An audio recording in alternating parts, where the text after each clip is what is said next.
It's smaller than I was expecting, right? Do we have that Valve Index box? Can you grab that?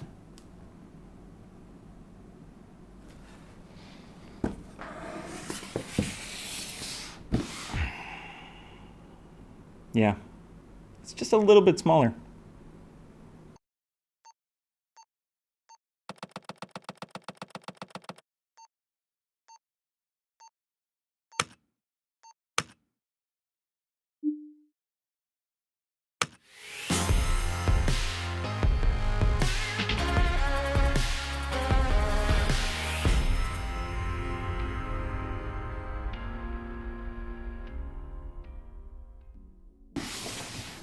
But I guess that's the point.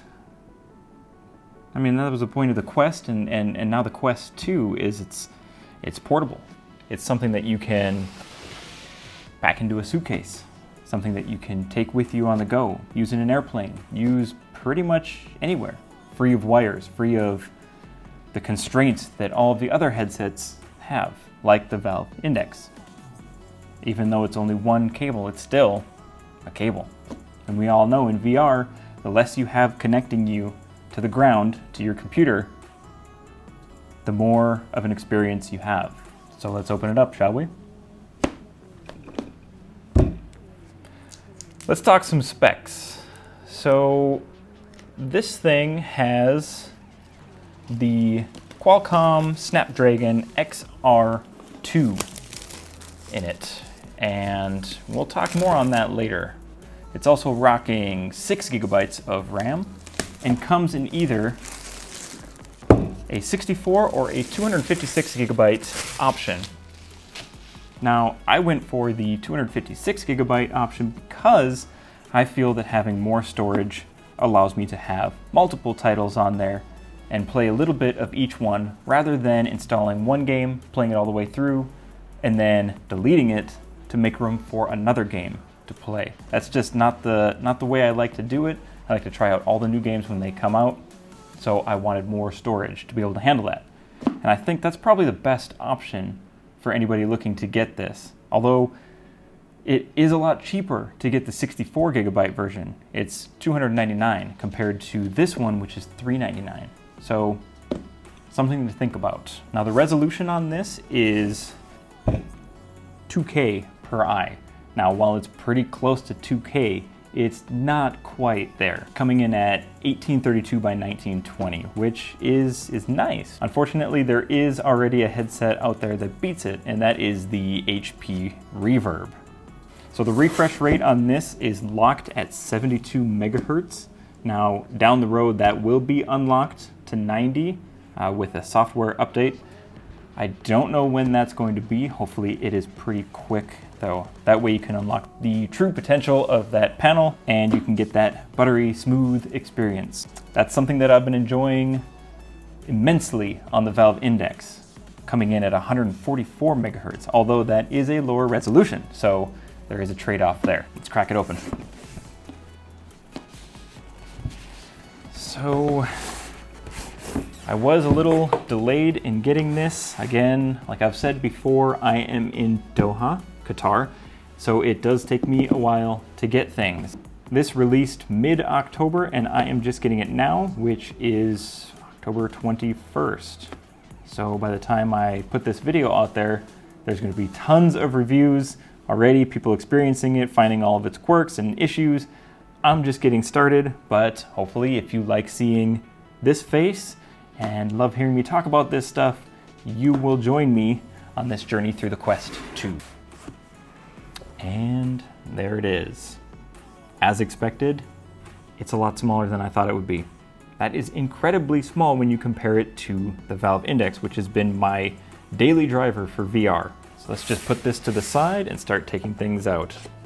Now, wow, the controllers are small. They are very small. I have pretty average size hands and that feels a little small. You can see on the bottom here, I'm almost to the point where it would slip off, but still it feels, it's got a good weight. Buttons aren't too bad. A little cheap, but only time's gonna tell to see how long they last. So, triggers feel good. Not bad. Okay, I'll put that there. Obviously, this one's the same. And let's open this first. What do we got here? Little accessory box. Charger, USB to USB-C, USB-C to USB-C. And our wall wart. And this is, how many watts? That is 10 watts, so not too much. I've got other ones to replace that. They can probably charge a lot faster. And the star of the show here. You see I've got the glasses spacer here. I will not be needing that, lucky for me. I do not have glasses. No offense to anybody that does have glasses, but I've just been fortunate enough not to need them. Move lenses left or right to find clearest view. IPD adjustment, pretty standard. Okay. No liquid cleaners, no sunlight on lenses. Yeah, that's very important. Ooh, satisfying.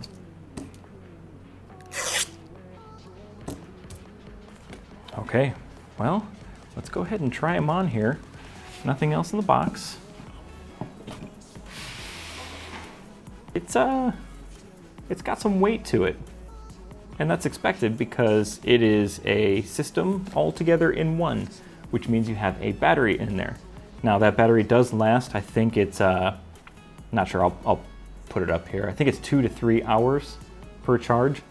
If you get the Elite strap with the battery, that definitely increases. But again, you're gonna add more weight with more battery, so trade off there. I do have that Elite strap coming, and it's taking forever to get here, just like the headsets, plural, and I think there's a case coming, the fit pack also coming. All these things take a little bit longer than usual to get here, so more videos to come.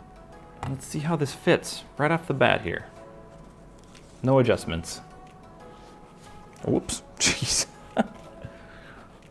Okay, well, that's clearly too tight.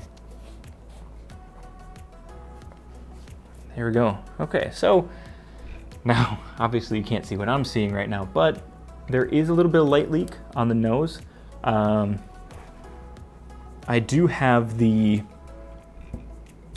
it's the fit pack. I can't remember what it's called, but it's from Oculus and it's supposed to offer different foam inserts to give you a better fit. Now, I think that is highly recommended for everybody because nobody's face is the same. So it's good to have multiple options to get the best fit, because light leak can take away from that immersive feeling, especially if it's bad enough that you can see the ground. That just ruins the experience for you. So having that nice seal around your nose is very important. Now what I want to know is how you adjust the strap to make it a little more loose. That's a little too tight. There we go. That should be perfect now. Yeah, that's much better. Okay, that's firm enough. Excellent. Okay, well, that is pretty comfortable. As far as the wiggling goes, it does wiggle quite a bit. I would prefer the valve index. Yeah, the valve index definitely holds a little bit better. But overall, for being something that's extremely portable and wireless, that's fantastic. So there is one really great addition to the Oculus Quest 2, and that is Wi-Fi 6. Now, Wi-Fi 6 is offering the throughput to send large amounts of data from your computer to the headset through your wireless network. Now, what that allows you to do is play those full-fat titles that you have on your computer wirelessly on the Quest 2 using Virtual Desktop. Now, there have been some complaints with Virtual Desktop that there is a little bit of lag or micro stuttering. I haven't personally experienced it yet. I don't have a Wi-Fi 6 router, but I do have one on the way. So once I get that installed, then I'll be able to comment on that. Now, there is a solution where you can play your main titles from your PC, but it isn't wireless, and that is using the Oculus Link. That is the USB-C to USB-C cable, and it's 16 feet long from Oculus. Now this is $80. Why is it that expensive? Well, it is a very high quality cable. And there are other options out there, but they do not offer the same quality, speeds, or charging capabilities that this does. So this does have IPD adjustment. It also comes with the spacer that you saw earlier for people that are wearing glasses. That is a very nice addition. It has speakers, but they're not the greatest, and there's been a lot of complaints about that. What you can do, and what I have coming and I'll review later, is you can add your own headset to it. The only issue with that is it may not fit properly while you have the headset on, and you have a long cable connecting that you have to wind up and stash somewhere. But that's not really an inconvenience, and for me it's a pretty easy workaround to avoid using these speakers. All right, so we can see where the USB-C is here for the Oculus Link, and also a headphone jack. Now, Logitech kindly made a Quest 2 specific set of in-ear and over-ear headsets. They have a unique short cable specifically designed for the Quest 2. Once I receive those, I will be reviewing them for their sound quality and their comfort. If you want to go ahead and subscribe, you can click that notification icon and you'll get notified when I release those videos. So I say we turn this thing on and check it out. So I'll go ahead and show you guys a side-by-side between this and the Valve Index, as well as their controllers. Maybe I'll put some specs up there and a little bit of B-roll. Then we'll come back and I'll give you guys my first impressions.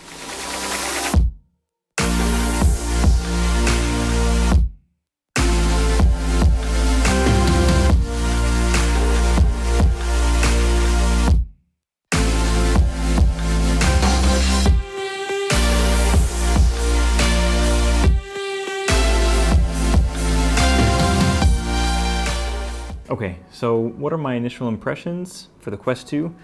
I would say it's fantastic. Now, I did notice a huge difference in quality from the speakers when I compared. I was actually playing Population 1, which just released today.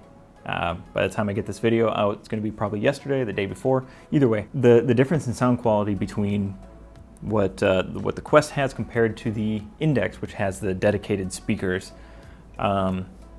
the over-ear drivers, the bigger drivers. Anyway, it's a lot better on the Valve Index. Now, of course, that will be fixed with the Logitech headsets that I'm going to be trying, but for right now, it works, but it's not the greatest. The controllers are much smaller than I initially thought they would be.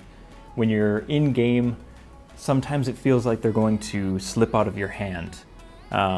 Now that won't happen, and you have the straps on there to keep them on your wrist in case it does, but it just felt like they were a little bit too small. So the image quality, I did feel like it was more clear on the Quest 2, and that is helped obviously by the higher pixel count. But colors seemed a little bit more muted in the Quest 2, where they're more vivid in the Index. And I couldn't really tell a difference between 144 hertz and 72 hertz, especially in a game like Population 1. I suppose in some other games, like maybe racing games where there's a lot of fast moving action, the 144 hertz will definitely look a lot better. That the Guardian feature is fantastic. Being able to set up your room is, I feel, a lot easier than the Valve Index was. Well, the Steam VR version is. It's also nice that the cameras give you a view of the world around you. Now, I know that the Index can do that, but it's a little bit tricky to get to. This one automatically tells you, hey, you're coming up on something, and gives you a real world view of what's in front of you. So that's pretty helpful when you're in a confined space. There was quite a bit of light leak coming in through the nose. That will be fixed with the Fit Pack once that arrives. Hopefully it's fixed with that, and I'll be testing that right away. I'll probably post another video once that comes in. The IPD adjustment was just fine for me. I don't see any problems there. The overall comfort of wearing it, I used it until the battery was pretty much depleted, so a couple hours, and I thought it was pretty great, pretty comfortable overall. I didn't notice a lot of pain where it sits. I was able to look around pretty quickly without it coming loose or losing the adjustment that I had, the initial adjustment that you have to make it clear. I felt that moving my head around quite a bit in the game, I didn't lose that. It didn't go out of focus, so that's a bonus. As far as latency for tracking of the controllers, I didn't really notice anything, so I guess if you don't notice it, then it's not an issue. I haven't set up the virtual desktop on here to play games from the PC. I also haven't opened up the link, which I'll be doing later, so we can try that out. For now, it was just purely wireless with games that were installed on the device. A feature that I did like was the ability to record what you're playing directly on here and go live with it, or save it and then post it to your Facebook page. Of course, it's going to be Facebook because this is a Facebook device. We just have to deal with that. I already have Facebook and I use Facebook, so there was no issues with me logging in. I said Facebook too many times. Anyway, I had no issues logging into my account, using it for this purpose. Now, I do keep it pretty cold in my room here. It's set at 23 Celsius, but I believe with the direct airflow from my air conditioner, it gets down to around 16, maybe even lower. So I did not have an issue with any fogging or sweating, heat-related issues. I can't really tell if that's because the room is so cold or if there is proper ventilation and heat separation.